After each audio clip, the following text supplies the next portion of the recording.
In truth, the ardour, the enthusiasm,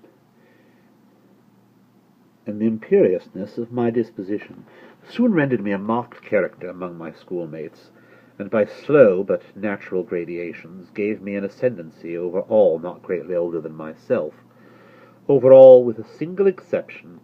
This exception was found in the person of a scholar who, although no relation, bore the same Christian and surname as myself, a circumstance, in fact, little remarkable, for notwithstanding a noble descent, mine was one of those everyday appellations which seem prescriptive right, which seem by prescriptive right to have been, time out of mind, the common property of the mob. In this narrative I have therefore designated myself as William Wilson, a fictitious title not very dissimilar to the real, my namesake alone of those who in school phraseology constituted our set, presented to compete with me in the studies of the class, in the sports and broils of the playground, to refuse implicit belief in my assertions, and submission to my will, indeed to interfere with my arbitrary dictation in any respect whatsoever, if there is on earth a supreme and unqualified despotism, it is the despotism of a mastermind in boyhood over the less energetic spirits of its companions. Wilson's rebellion was to me a source of the greatest embarrassment, the more so as, in spite of the bravado with which in public I made a point of treating him and his pretences, I secretly felt that I feared him, and could not help thinking the equality which he maintained so easily with myself a proof of his true superiority, since not to be overcome cost me a perpetual struggle. Yet this superiority, even this equality, was in truth acknowledged by no one but myself. Our associates, by some unaccountable blindness, seemed not to even suspect it. Indeed, his competition, his resistance, and especially his impertinent and dogged interference with my purposes, were not more pointed than private. He appeared to be destitute alike of his ambition, which urged, and of the passionate energy of mind which enabled me to excel.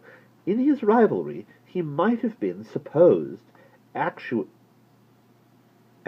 solely by a whimsical desire to thwart, astonish, or mortify myself, although there were times when I could not help observing, with a feeling made up of wonder, abasement, and pique, that he mingled with in his injuries, his insults, or his contradictions, a certain more inappropriate and assuredly more unwelcome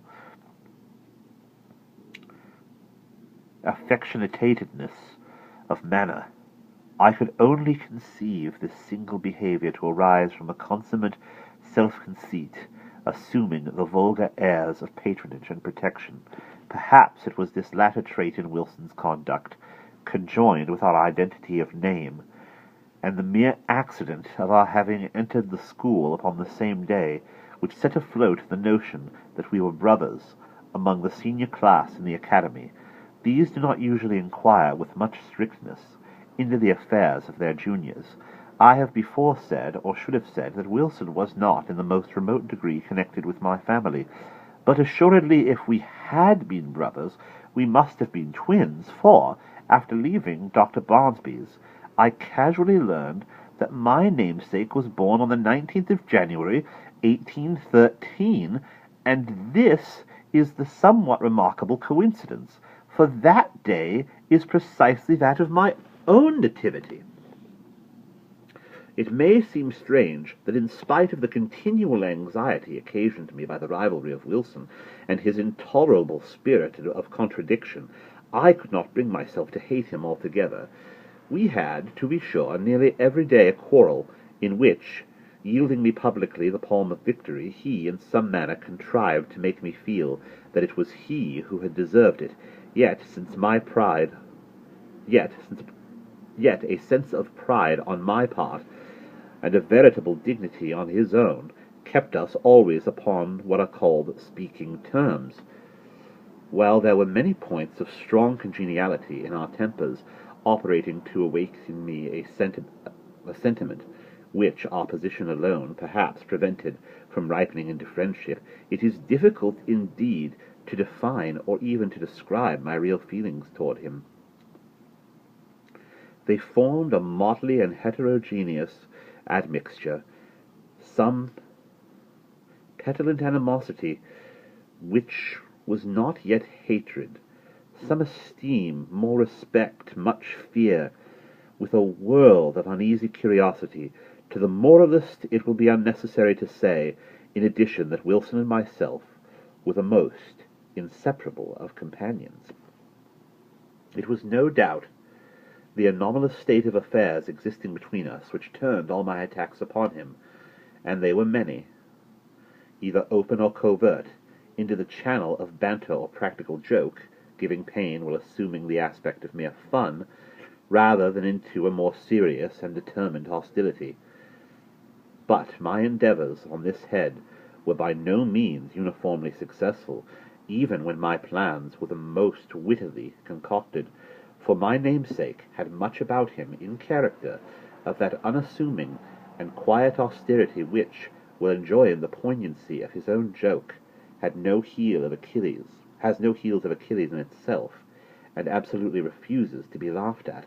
I could find, indeed, but one vulnerable point, and that lying in a personal peculiarity arising perhaps from constitutional disease, would have been spared by any antagonist less at his wit's end than myself.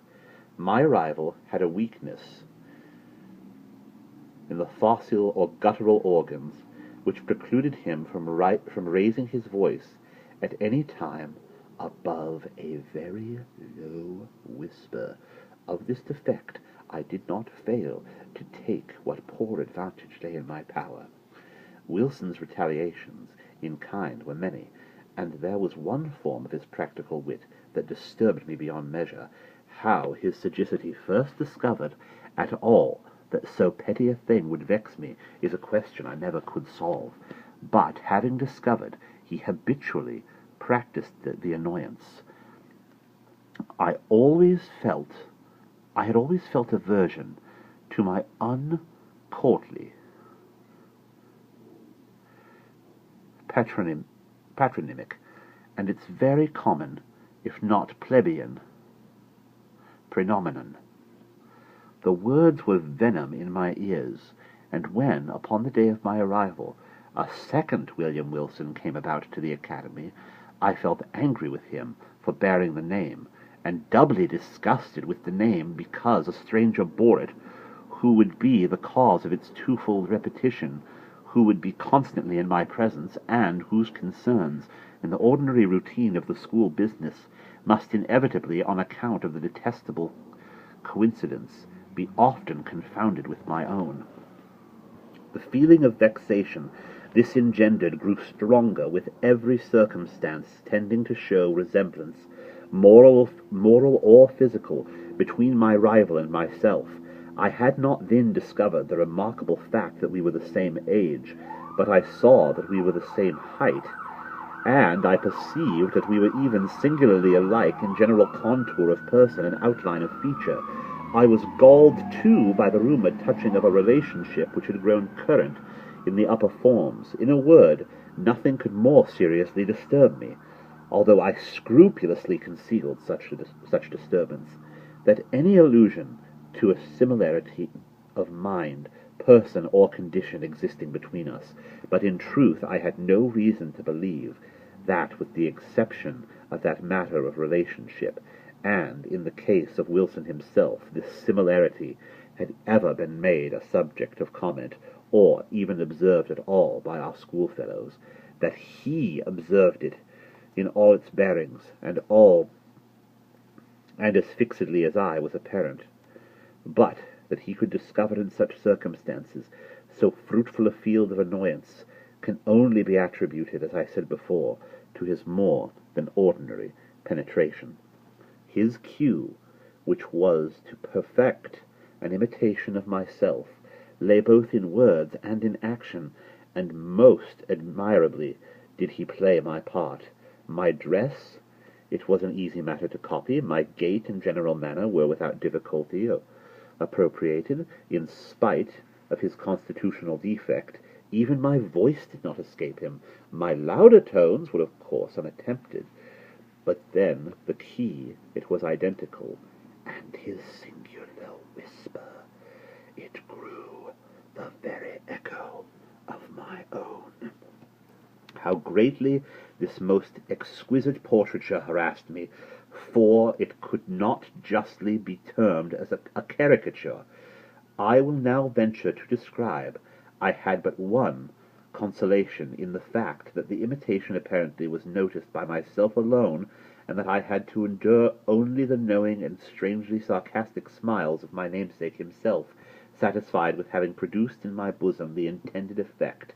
He seemed to chuckle in secret over the sting he had inflicted, and was characteristically disregardful of the public applause which the success of his witty endeavours might have so easily elicited. That the school, indeed, did not feel his design, perceive its accomplishment, and participate in his sneer was, for many anxious months, a riddle I could not resolve.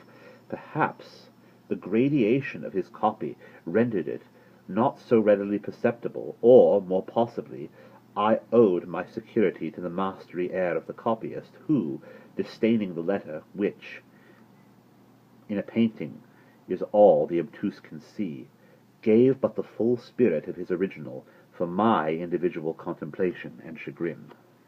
I have already more than once spoken of the disgusting air of patronage which he assumed toward me, and of his frequent officious interference with my will.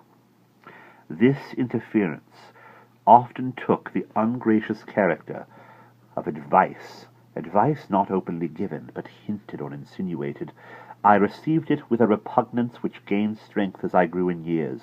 Yet at this distant day, let me do him the simple justice to acknowledge that I can recall no occasion when the suggestions of my rival were on the side of those errors or follies so usual to his immature age and seeming inexperience, that his moral sense at least, if not his general talents and worldly wisdom, was far keener than my own, and that I might, today, have been a better and thus a happier man had I less frequently rejected the counsels embodied in those meaning whispers which I then, but too cordially, hated and too bitterly despised. As it was, I at length grew restive in the extreme under his distasteful supervision, and daily resented more and more openly what I considered his intolerable arrogance. I have said that, in the first years of our connection as schoolmates, my feelings in regard to him might have been easily ripened into friendship, but in the latter months of my residence at the academy, although the intrusion of his ordinary manner had, beyond doubt, in some measure abated my sentiments, in nearly similar proportion, partook very much of positive hatred. Upon one occasion he saw this, I think, and afterwards avoided, or made a show of avoiding me. And we will pause there.